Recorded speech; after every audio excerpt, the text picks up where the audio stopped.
Hello friends and potential friends.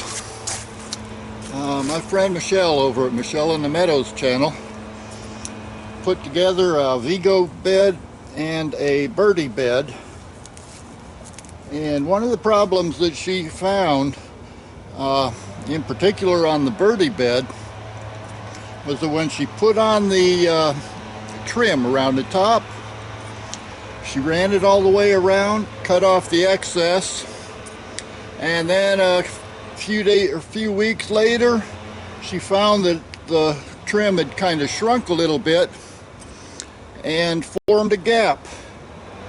Well, I've got a little trick that might help for that. When I put the trim on these Vego beds,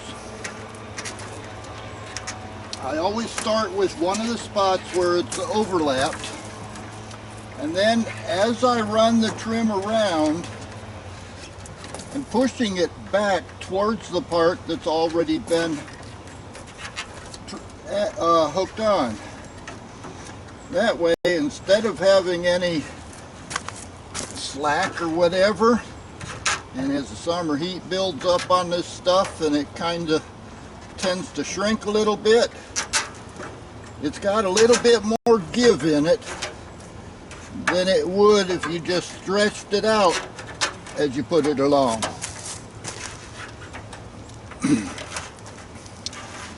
So far I found this to work out pretty good. Of course, I do have another trick that I've employed so far.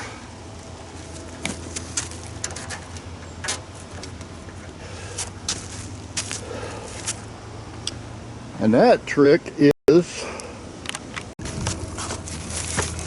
after I get the trim all the way around the bed, like on this one, I don't cut off the excess. I'm going to let that sit in the hot sun for a few months, see if it does shrink up a little bit. You can see where when I push this, it does kind of shrink back a little bit more, and I can just add on a little bit more excess.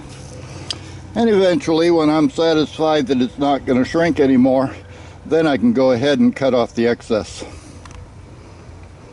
Hope that helps somebody. I think the same thing would work with a Birdie bed as with a Vego, but I don't have a Birdie, so I'm not really familiar with the trim that they use on those.